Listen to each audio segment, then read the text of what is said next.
Bueno, cerramos el libro, terminamos el capítulo y sentimos esa enorme satisfacción del deber cumplido, ¿verdad? Claro, el clásico ya cumplí. Exacto. Pero un segundo después nos damos cuenta de una realidad que es un poco incómoda.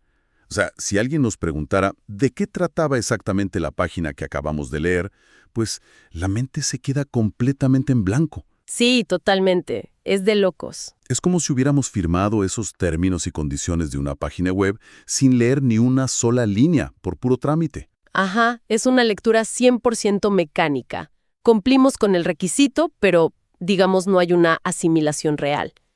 Y fíjate que es una trampa muy común porque psicológicamente nos otorga una falsa sensación del logro. Claro, como tachar algo de una lista. Exactamente. Nos permite decir, bueno, ya hice mi parte, aunque intelectual y emocionalmente no haya ocurrido absolutamente nada. Y el gran problema es que si aplicamos ese mismo enfoque de llenar el requisito al mundo del desarrollo espiritual o a los textos sagrados, provocamos un cortocircuito masivo. Y de eso va nuestra inmersión profunda de hoy. Así es. Tenemos un análisis a fondo sumamente interesante sobre la mesa. Sí, nos vamos a enfocar en la lección 5 de nuestra guía de estudio, que lleva un título que parece muy básico. Se llama ¿Cómo estudiar la Biblia?, pero esconde una complejidad enorme. Definitivamente. Y bueno, para entender toda esta anatomía del estudio profundo, tenemos una pila de fuentes fascinantes. Comentarios históricos como el Jewish New Testament Commentary de David Stern, mucho análisis de exégesis hebrea y perspectivas clave de los escritos de Elena G. White. Son herramientas muy robustas. La misión o el objetivo de hoy, para quienes nos escuchan, es trazar esa ruta exacta desde la comprensión de un texto original, antiguo, hasta la transformación personal del carácter. Y es una ruta llena de matices. Pero a ver, antes de poder siquiera acercarnos a las herramientas técnicas o, no sé, intentar descifrar idiomas originales, tenemos que evaluar el terreno. ¿A qué te refieres con el terreno? Me refiero a que tenemos que observar, con mucha honestidad, la condición mental con la que nos acercamos a estos textos en el día a día. Porque si el terreno está minado por el estrés, pues ninguna herramienta técnica va a funcionar. Claro. Y ahí es donde entra un concepto que me resultó bastante confrontativo en las fuentes, que es la trampa de la mente apresurada. Uy, sí, ese concepto es vital. Describe perfectamente ese momento de pánico matutino. Hablamos de un bloque de apenas unos 15 minutos de lo que podríamos llamar una lectura de conciencia. Esa lectura apresurada antes de salir corriendo. Exacto. Es ese intento casi desesperado de calmar la mente justo antes de que estalle el caos del día. O sea, las reuniones urgentes, los correos acumulados, el tráfico y el estrés de los plazos límite. Es un reflejo absoluto de la cultura moderna. Abordamos el texto sagrado con la misma ansiedad y la misma mirada fija en el reloj con la que revisamos una agenda de trabajo. Sí, es como estar en piloto automático. Totalmente. Y el resultado de este enfoque es que la semilla de esa lectura simplemente cae junto al camino. O sea, no hay profundidad suficiente para que eche raíces porque la mente ya está proyectada hacia el futuro. Pero a ver, vamos a desempacar esto un poco porque suena un poco drástico. ¿Acaso no es mejor invertir 15 minutos sinceros en la mañana antes de ir a trabajar en lugar de, pues, no hacer nada?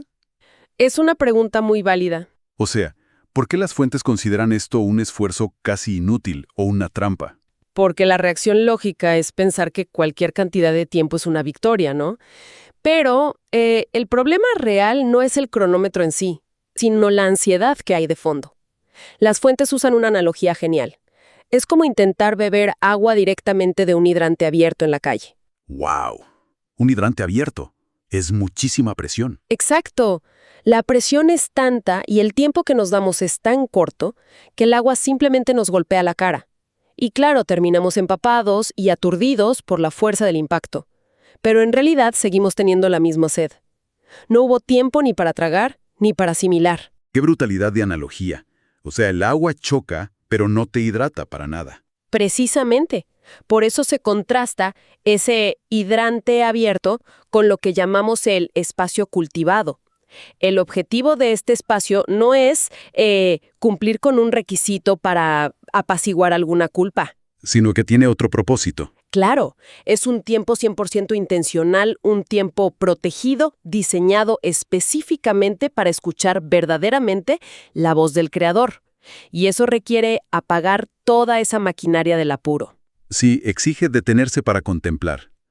Y me doy cuenta de que esto implica un cambio de paradigma radical en la forma en que interactuamos con cualquier tipo de información hoy en día. Es un cambio total. Y me pregunto cómo se ve ese cambio ya en la práctica, porque las fuentes plantean una matriz de hábitos muy reveladora. Sí, es una comparativa estructural buenísima. Divide nuestra interacción con el texto en dos niveles claros: la lectura superficial versus el estudio profundo. Si observamos el primer punto, el enfoque, notamos que la lectura superficial se basa puramente en el consumo de información. Es solo acumular datos. Ajá, como leer las noticias. Tal cual. En cambio, el estudio profundo busca algo mucho más grande: la transformación del carácter. Y fíjate que la diferencia más marcada en esa matriz es cómo se maneja el factor del tiempo. O sea, en la lectura superficial el tiempo es sumamente apresurado y está condicionado por el reloj. Si tienes 10 minutos, a los 10 minutos cierras el libro. Exacto. Suena la alarma y terminamos, hayamos entendido algo o no. El límite lo dicta tu agenda. Pero en el estudio profundo, el tiempo es deliberado. Está totalmente condicionado a la comprensión. Es decir, si te toma media hora un solo versículo, inviertes la media hora. Así es. El reloj pierde relevancia por completo. Claro, y las herramientas de las que hablan también cambian de manera lógica. Pasamos de una lectura pasiva, donde los ojos solo escanean las líneas, al uso activo de concordancias. Empezamos a hacer análisis de raíces de palabras y a buscar paralelismos. Es un trabajo casi de laboratorio, ¿verdad? Totalmente. Pero, y aquí viene lo interesante, todo ese trabajo de laboratorio nos lleva a la última fila de la matriz, que es el resultado final. Y lo fascinante aquí es ver ese contraste, porque cuando nos limitamos a la lectura superficial, como decíamos al principio, cerramos el libro y decimos, bueno, cumplí con mi deber. Y ya está, chequen la lista. Ajá. Pero cuando logramos sumergirnos en el estudio profundo, el resultado es que podemos decir, conocí a mi creador. O sea, es la inmensa diferencia entre completar un trámite administrativo y de verdad nutrir una relación viva. Me parece que esa transición de cumplir un deber a conocer al Creador es el núcleo de todo. Pero, a ver, me surge una duda metodológica aquí. Dime, a ver. Antes de que nos pongamos a sacar diccionarios de griego y hebreo y antes de aplicar cualquier método analítico complejo, ¿hay algún paso previo? O sea, ¿cuál es ese filtro indispensable que nunca deberíamos saltarnos si queremos evitar que esto sea solo un ejercicio académico? Pues mira, hay un principio fundamental que las fuentes, y especialmente el libro El conflicto de los siglos en la página 585, dejan muy claro. El consenso es categórico. Nunca se debe estudiar la Biblia sin oración. Oración antes de empezar. Siempre. Siempre. Y el rol del Espíritu Santo aquí no es un simple formalismo o una especie de saludo de cortesía al iniciar. Actúa literalmente como el decodificador divino del texto. Me encanta esa frase. Un decodificador divino. Es como estar frente a un texto encriptado, lleno de contraseñas, y recibir la clave de cifrado directamente de la mente del autor. Exactamente, porque sin esa clave el texto permanece cerrado o, lo que es peor, malinterpretado. Y hay una razón muy específica de por qué esto importa tanto en la vida real. A ver, cuéntanos. No es solo para entender, no sé, datos históricos oscuros. El Espíritu Santo es quien nos hace sentir la importancia real de esos pasajes que a simple vista parecen súper fáciles o que hemos escuchado tantas veces que nos volvimos inmunes. Como que ya nos resbalan, ¿no? Ajá, perdemos la sensibilidad. Y además, en un nivel mucho más incómodo, es quien nos impide apartarnos de las verdades que son difíciles de asimilar. Esas verdades que confrontan directamente nuestro estilo de vida o nuestra zona de confort. Qué buen punto. Me gusta que menciones la incomodidad. Porque, ¿qué pasa si omitimos ese paso? Ahí empiezan los problemas. Sí. Imaginemos que nos acercamos al texto sin esa disposición, armados únicamente con, no sé, un intelecto brillante y un montón de opiniones preestablecidas. Y aquí es donde se pone realmente interesante, porque chocamos con dos términos técnicos que diagnostican este problema: eisegesis y exégesis. Sí, y esos dos términos marcan la diferencia entre la luz y la oscuridad al estudiar. La eisegesis, digamos, consiste en la imposición de significado. O sea, yo le pongo el significado al texto. Exacto. Consiste en ir al texto ya convencido de lo que se quiere probar. Las fuentes usan una imagen muy poderosa. Es como clavar nuestras propias estacas doctrinales en el suelo y luego tratar de forzar a la escritura para que se amolde, para que se estire o se encoja hasta encajar en lo que ya decidimos creer. Básicamente, es usar el texto antiguo como un muñeco de ventríloco. Ay, es una imagen un poco cómica, pero dolorosamente precisa. Claro, movemos los hilos para poner nuestras propias palabras y nuestros propios prejuicios en la boca de la escritura. Tal cual. Hacemos que la Biblia diga lo que nosotros queremos escuchar.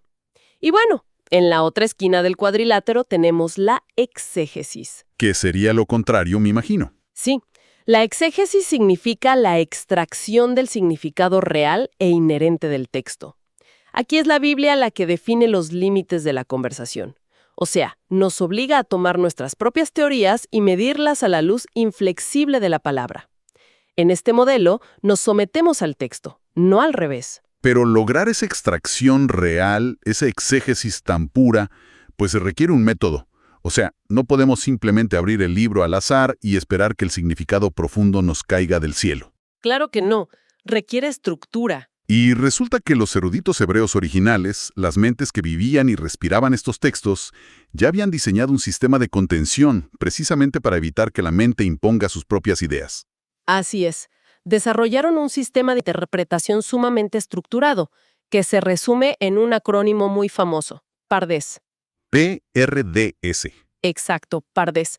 Esta palabra literalmente significa huerto o jardín en hebreo, y bueno, delinea 4 niveles progresivos de profundidad interpretativa.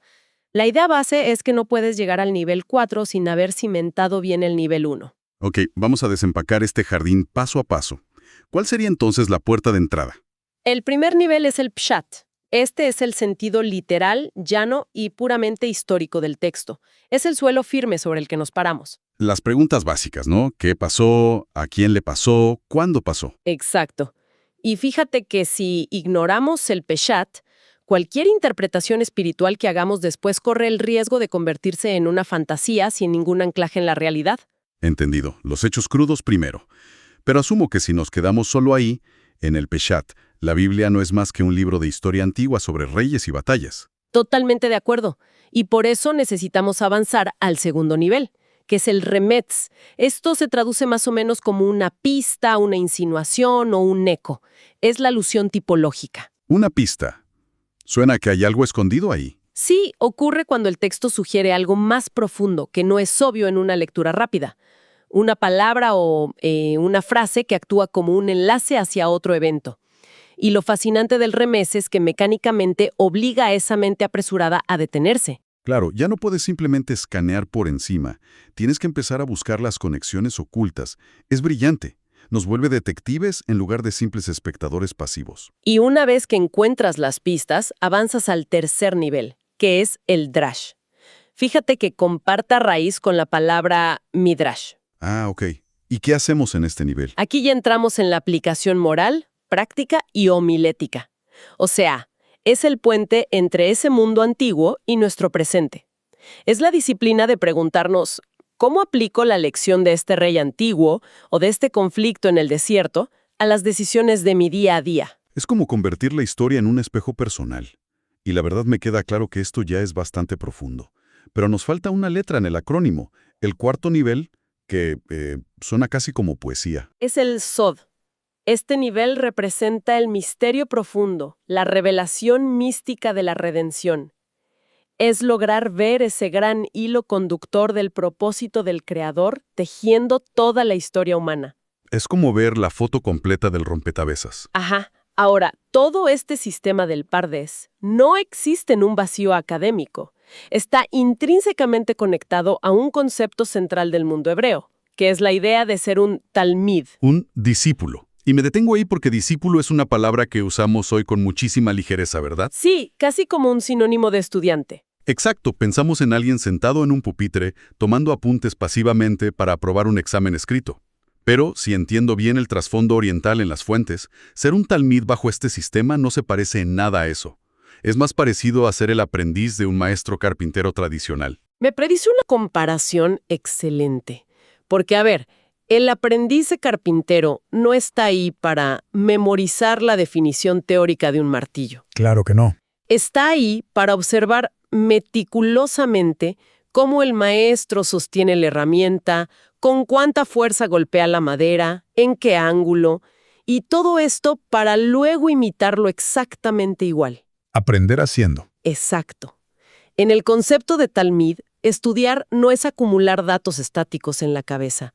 Estudiar es observar al maestro en plena acción para que el conocimiento se convierta en conducta. No queremos saber más datos sueltos, para ganar un debate teológico, sino para vivir de una manera radicalmente diferente.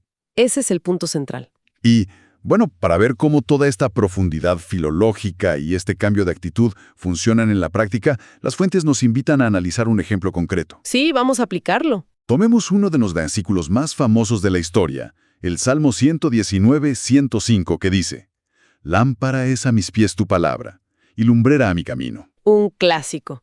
Lo vemos en todas partes. Sí, lo hemos visto en tazas de café, en afiches, pero el hebreo original nos revela una precisión que parece casi de ingeniería. Es que es asombroso cuando aplicamos los niveles de estudio a este versículo. Fíjate que si desglosamos el hebreo, encontramos una diferenciación semántica que cambia por completo la forma de entenderlo. A ver, cuéntanos cómo se divide. La primera parte dice lámpara, que en hebreo es ner. Esta palabra viene de la raíz consonántica NWR. Si aplicamos el nivel histórico, el pshad, sabemos que un ner no era un faro gigante ni una linterna halógena de alta potencia. ¿Qué era entonces? Era una pequeñísima lámpara de arcilla, que apenas contenía un poquito de aceite y una mecha. O sea, una luz súper modesta, frágil, que probablemente parpadeaba con cualquier brisa de viento. Exactamente. Y su propósito era proveer iluminación táctica, provisión inmediata para el presente continuo. Un ner iluminaba justo el espacio suficiente para dar el siguiente paso en la oscuridad sin tropezar. Pero no te permitía ver que había 100 metros más adelante. Para nada, solo el ahora. Es la luz para el ahora mismo, para esa decisión ética inmediata que tengo que tomar hoy. Pero el versículo no se queda solo con la lámpara. Luego añade, y luz, que en hebreo es ve-or. Y aquí la raíz cambia completamente a OWR. Ese cambio de raíz lo cambia todo en el texto. ¿Por qué? ¿Qué diferencia hay con el ner? Porque or no es una lámpara de arcilla. Contrasta dramáticamente porque or hace referencia a la luz absoluta, a la luz cósmica, a la luz del sol. Es la luz inmensa que ilumina todo el paisaje de un solo golpe. ¡Wow! Si el ner es esa pequeña flama que te muestra el bache que está justo frente a tu pie, el or es el amanecer completo que ilumina la cordillera entera, revelando el contexto general y la dirección hacia el destino final. ¡Qué maravilla! Pero la poesía hebrea es muy estructurada, ¿no? O sea, no lanza estos conceptos al azar, sigue utilizando un paralelismo para expandir esta idea en la segunda mitad del versículo, emparejando estas luces con los conceptos del paso y la ruta. Así es, los sustantivos están emparejados perfectamente. Para la pequeña lámpara de arcilla, el ner, el texto utiliza la palabra leragli, que se traduce directamente como para mi pie. Y eso tiene una raíz distinta también. Sí, su raíz es RGL y se refiere literalmente al pie físico. Tiene que ver con la conducta inmediata, con ese acto de levantar el pie y esquivar un obstáculo en este preciso instante. Es una acción de pura supervivencia táctica. Mientras que, para la luz solar cósmica, el or, el texto usa otra palabra totalmente distinta para hacer el contraste. Usa lintibate, que significa para mi sendero. Aquí la raíz es NTB y ya no representa un paso individual en el momento. Representa una ruta establecida, un camino trillado y visible a largo plazo. Representa la trayectoria completa de una vida. Exacto. Qué forma tan increíble de mostrarnos que la instrucción divina opera simultáneamente en estas dos dimensiones, como una linterna táctica para sobrevivir al problema de hoy y al mismo tiempo como un sol estratégico que nos garantiza que vamos hacia el destino correcto en el panorama completo. Es una belleza de diseño textual. Y por cierto, las fuentes mencionan un detalle visual fascinante en todo esto.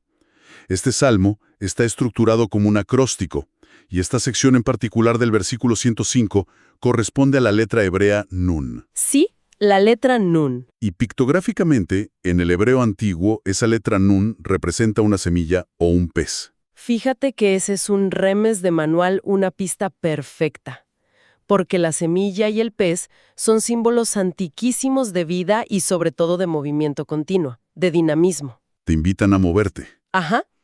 Refuerza la idea de que la palabra no es un monumento estático para que lo admiremos desde lejos, sino una fuerza viva que nos impulsa a caminar, nos obliga a movernos constantemente a lo largo de esa ruta iluminada. Ahora, todo esto suena profundamente estructurado y poético, pero me pongo en el lugar de cualquiera que nos escucha ahorita mientras va al trabajo o limpia la casa, y seguro surge una pregunta muy pragmática. A ver, ¿cuál sería? ¿Qué garantía existe de que todo este esfuerzo, de que toda esta inmersión profunda realmente rinda frutos? O sea, ¿cómo sabemos que esto no es solo un ejercicio intelectual extenuante y ya? Bueno, para responder a eso, hay que observar una analogía meteorológica espectacular que se encuentra en Isaías 55:11. Compara la emisión de la palabra de Dios con el ciclo de la lluvia y la nieve. ¿Y por qué usar el clima para explicar esto? Porque los humanos no controlamos el clima. El clima opera bajo un poder completamente superior al nuestro. Y el análisis exegético resalta 3 verbos hebreos que describen esta garantía divina de éxito. ¿Cuáles son esos 3 verbos? Si conectamos esto con el panorama general, el primero es yashuv, que significa retornar. La premisa es que la instrucción divina tiene una teleología, un propósito irrenunciable. Y la promesa es que no retornará hasta haber cumplido su misión. Es decir, no es un sonido hueco que se disipa en el aire y desaparece. Es un agente activo y siempre en movimiento. El segundo término refuerza esa idea. Rekam, que se traduce literalmente como vacío. La declaración tajante es que la palabra jamás será un mensajero inútil que vuelve con las manos vacías. Siempre logra algo. Siempre. Y el tercer verbo es el sello absoluto de garantía, hitzleach, que significa prosperar o tener éxito. ¡Qué poderosa secuencia! Sí, y lo verdaderamente reconfortante aquí es que el éxito final no recae exclusivamente sobre la calidad de nuestra comprensión o de qué tan bueno sea el terreno de nuestra mente. La eficacia absoluta está activamente garantizada por el creador que la emite. ¡Wow! Eso quita un peso enorme de los hombros. Pero, bueno, para ir aterrizando todos estos conceptos, ¿qué significa todo esto para quienes nos escuchan hoy? Esa es la pregunta clave de la aplicación. ¿Cómo traducimos todo este conocimiento histórico, lingüístico y teológico en hábitos concretos? ¿Cómo aplicamos este trasfondo técnico cuando estamos sentados en el sillón de nuestra casa con el libro en las manos? Pues mira, el conocimiento se destila en herramientas muy precisas para el erudito moderno. Y son herramientas que todos podemos usar. La primera es el análisis por versículo. ¿Y cómo se ve eso en la práctica? Esto exige, por encima de todo, desacelerar. Romper esa inercia de la mente apresurada utilizando diccionarios bíblicos y concordancias para entender las raíces de las palabras clave. Exactamente como acabamos de hacer con la lámpara y la luz. Calidad sobre cantidad. Es preferible entender un versículo muy a fondo que leer 10 capítulos en automático y no recordar nada. Así es. Y también se propone el estudio temático. En lugar de leer siempre de forma lineal, de Génesis a Apocalipsis, se sugiere rastrear hilos conductores. Por ejemplo, seguir todo el inmenso tema del santuario a través de los 66 libros. Eso seguro crea una red de entendimiento muchísimo más robusta. Totalmente. Y a esto se le suma el paralelismo textual. Esto incluye leer estos pasajes en conjunto con los escritos de Elena G. White para expandir el contexto histórico y nutrir esos principios teológicos. Y queda un último hábito en la lista de las fuentes. Uno que a veces suena un poco anticuado hoy en día, pero que es vital. La memorización.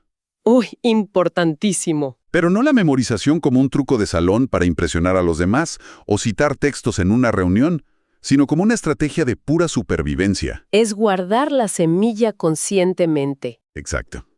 Escribir los versículos, repetirlos en voz alta, asimilarlos profundamente.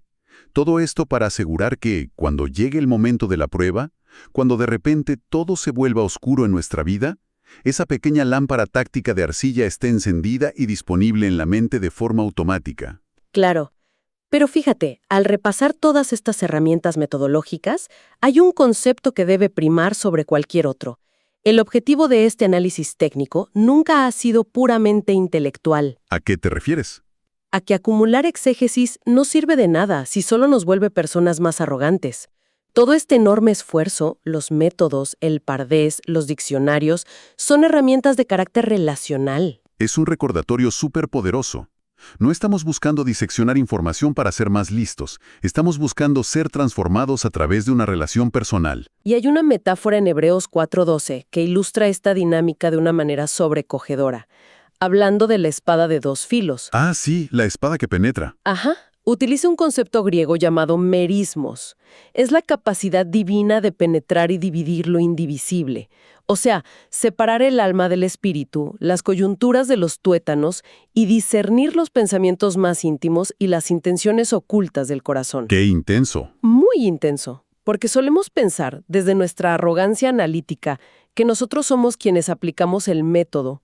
Creemos que somos nosotros quienes dividimos, diseccionamos y leemos el texto. Nos creemos los cirujanos de la escritura. Claro, como si tuviéramos el control total. Pero la realidad innegable es que si hacemos el estudio de forma correcta y profunda, es el texto el que termina analizándonos a nosotros. Es la escritura la que aplica ese merismos en nuestra mente, revelando cuáles son nuestras verdaderas intenciones. Es decir que... Al final del día, es la palabra la que nos lee a nosotros. ¡Qué inversión de roles tan abrumadora! Nos acercamos con nuestras lupas y diccionarios creyendo que estamos evaluando y juzgando un manuscrito antiguo, y resulta que estamos siendo evaluados desde adentro hacia afuera por la mente del universo. Es una perspectiva que te cambia todo. Y fíjate que todo esto nos obliga a regresar a nuestra inquietud inicial, pero con una mirada completamente nueva. Mañana por la mañana, en medio del apuro, antes de que el mundo empiece a gritar exigiendo nuestra atención, cuando veamos ese libro sobre la mesa. ¿Qué vamos a hacer en ese momento? Exacto, nos acercaremos a él solo por trámite, buscando cumplir con un deber superficial para no sentir culpa. O nos detendremos, respiraremos profundo y abriremos esas páginas sabiendo que estamos entrando a un espacio cultivado, sabiendo que acudimos a una cita viva e inevitable donde el Creador mismo tiene toda la intención de leernos y transformarnos. Es una interrogante profunda que vale la pena mantener presente la próxima vez que sintamos la inmensa presión del reloj.